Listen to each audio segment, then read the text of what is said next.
안녕하세요, 여러분. 오늘 우리가 함께 깊이 파헤쳐볼 주제는 바로 무너진 관계의 회복입니다. 성경은 완벽하고 흠없는 사람들만의 이야기를 담고 있지 않거든요.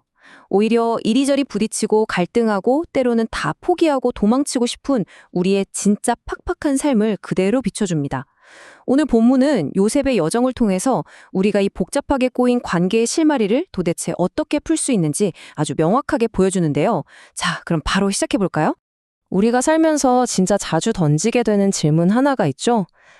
나는 도대체 이 관계에서 왜 이렇게 힘든 걸까? 가족 안에서든 직장에서든 아니면 아주 친한 친구들 사이에서조차 왠지 모르게 자꾸 밀려나는 것 같고 내 맘처럼 사랑받지 못한다고 느낄 때 여러분도 한 번쯤은 이런 뼈아픈 고민 해보셨잖아요. 사실 관계라는 게 늘 따뜻하고 좋기만 한 건 아니니까요. 어떨 때는 진짜 우리 마음을 가장 깊숙이 찌르는 날카로운 가시가 되기도 하거든요. 그렇다면 여기서 한 걸음 더 들어가 보겠습니다. 도대체 왜 이 관계는 이렇게 꽉 막히고 어긋나 버린 걸까요? 오늘 본문은 놀랍게도 이런 차가운 현실을 전혀 숨기려고 하지 않습니다. 성경은 예쁘게 포장된 완벽한 관계가 아니라 오히려 피 터지게 갈등하고 찢어진 관계 한가운데서 하나님이 어떻게 그분의 일을 시작하시는지를 가감없이 보여줍니다. 그러니까 완벽함이 아니라 바로 그 깨어짐 자체가 회복의 출발점이 된다는 사실, 이거 정말 놀랍지 않나요? 첫 번째로 살펴볼 내용은 깨어진 관계 속의 우리입니다. 오늘 성경에 보여주는 무대는 다름 아닌 야곱의 가정인데요. 겉보기엔 그냥 평범한 개가족 같아 보일지 몰라도 진짜 그 속을 샅샅이 들여다보면 심각한 갈등, 끊임없는 비교, 그리고 치유가 너무나도 간절한 상처들로 가득 차 있었습니다. 이어서 두 번째 포인트, 왜곡된 사랑, 단절된 소통입니다. 이 가정에 흐르는 갈등의 진짜 뿌리가 뭔지 한번 볼까요? 아버지 야곱은 늙어서 얻은 아들 요셉을 유독 편애했습니다. 그 편애의 결정적인 상징이 바로 요셉에게만 입혔던 화려한 채색 옷이었죠.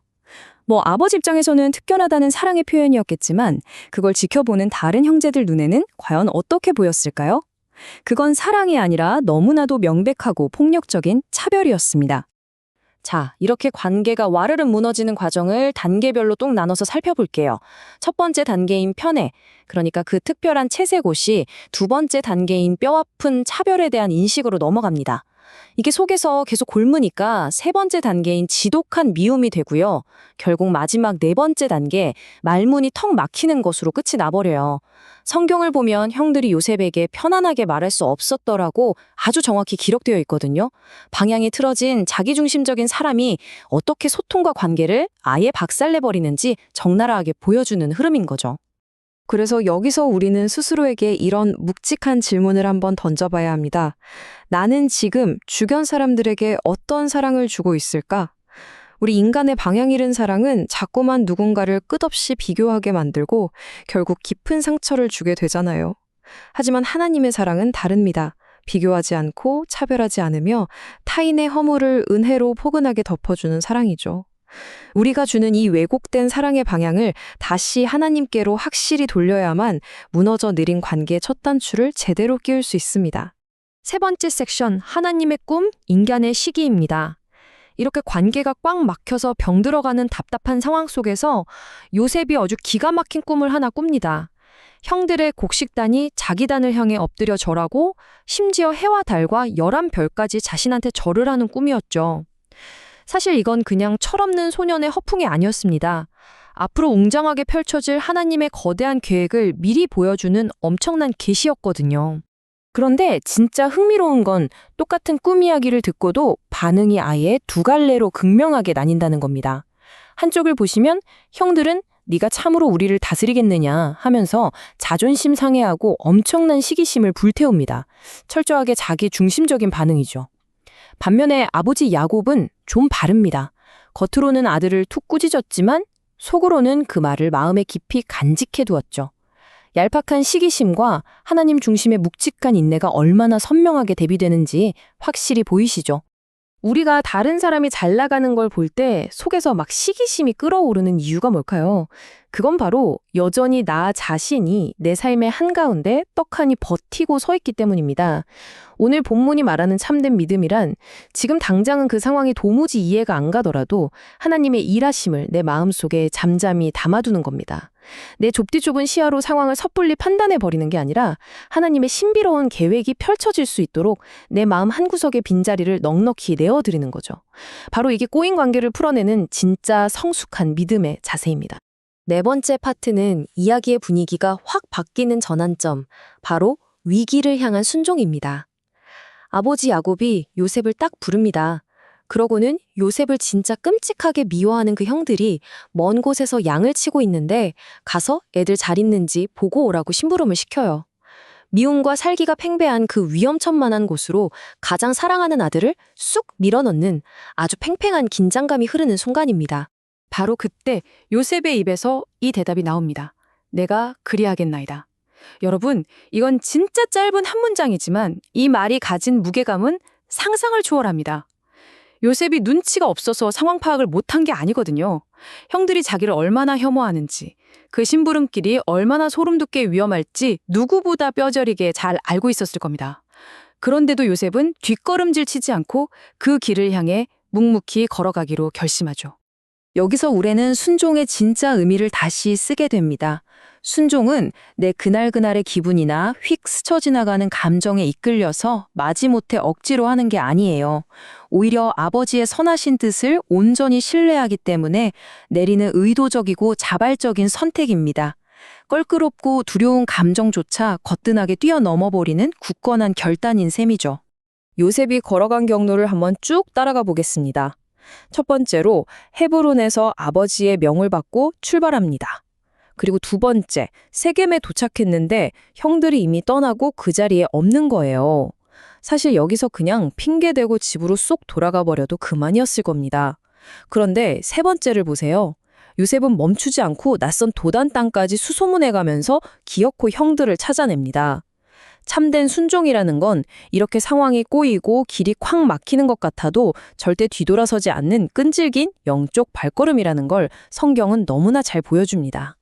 자, 그런데 그 끝까지 밀어붙인 순종의 결과가 막상 뭐였을까요? 형들의 잔인한 배신, 차갑고 어두운 구덩이, 그리고 낯선 이방 땅의 노예로 팔려가는 그 참담한 현실이었습니다. 사람의 눈으로 보면 이건 완전히 망한 거죠. 재앙입니다. 하지만 여러분, 이 사실을 꼭 기억하셔야 합니다. 바로 그 캄캄하고 깊은 곳이 놀랍게도 하나님의 구원이 시작되는 정확한 출발점이었습니다. 우리가 걷는 순종의 길이 때로는 끝이 안 보이는 어둠이나 철저한 실패처럼 보일지라도 깊은 위로를 얻으시면 좋겠어요.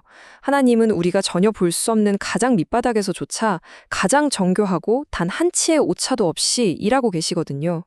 다섯 번째, 요셉의 길, 그리스도의 길입니다. 오늘 본문은 삐그덕대던 한 가족이 우여곡절 끝에 화해했다는 식의 단순하고 훈훈한 이야기로 끝나지 않습니다. 성경은 이 깨어지고 찢겨진 가정의 비극적인 스토리를 통해서 모든 시대를 관통하는 거대하고 장엄한 구원 역사의 큰 그림을 우리 눈앞에 활짝 펼쳐 보여주고 있습니다. 이게 어떻게 연결되는지 한번 깊이 들여다볼까요? 요셉은 형들의 지독한 미움과 살해가 번득이는 걸 알면서도 그들을 끝까지 찾아가 기꺼이 구덩이로 걸어 들어갔습니다. 이제 예수 그리스도를 생각해 보시죠. 똑같습니다. 우리의 철저한 거부와 배척에도 불구하고 친히 이 땅에 우리를 찾아오셔서 십자가라는 그 깊고 고통스러운 죽음의 자리로 묵묵히 걸어 들어가셨잖아요. 요셉의 그 쓰라린 발걸음은 결국 길 잃은 우리를 향한 그리스도의 엄청난 사랑의 발걸음을 완벽하게 미리 보여주는 아주 숭고한 그림자였던 겁니다. 자, 오늘 우리가 함께 나눈 이 깃튼 통찰들을 일상에 바로 적용할 수 있도록 세 가지 핵심 지침으로 딱 정리해 드릴게요. 첫째, 여러분이 쏟고 있는 사랑의 방향을 다시 하나님께로 올바르게 정렬하시기 바랍니다. 서로 찌르는 파괴적인 비교나 차별은 멈추고 은혜로 따뜻하게 덮어주세요. 둘째, 내 안에서 스멀스멀 올라오는 그 끈질긴 시기심을 과감하게 내려놓으세요. 내가 모든 것의 중심이 되어야 한다는 그 욕심을 비우고 하나님의 선하신 뜻이 이루어지기를 묵묵히 기다려보는 겁니다. 셋째, 지금 내 앞의 상황이 도무지 이해되지 않고 막막하더라도 끝까지 순종을 선택하십시오. 매일매일 내리는 이 작지만 단호한 영적인 결단들이 여러분의 무너진 관계에 전혀 생각지 못한 놀라운 생명을 불어넣어 줄 겁니다. 이제 여러분의 마음에 오래도록 남을 묵직한 질문 하나를 던지며 오늘 시간을 마무리할까 합니다. 여러분은 여러분이 걸어온 그 찢기고 상처받은 험한 길을 오히려 아름답게 사용하셔서 다른 이들에게 구원과 참된 생명을 가져다 주실 하나님을 온전히 신뢰하시겠습니까? 나의 그 아픈 상처가 단순히 흉터로 끝나는 게 아니라 누군가를 살려내는 엄청난 축복의 통로가 될 수 있다는 것, 정말 가슴 벅차오르지 않나요? 오늘 짚어본 성경의 원리들이 여러분의 진짜 일상, 진짜 관계에 아주 깊고 실제적인 도움이 되었기를 간절히 바랍니다. 계속해서 스스로 질문하고 성장해 나가는 여러분의 여정을 진심으로 응원합니다.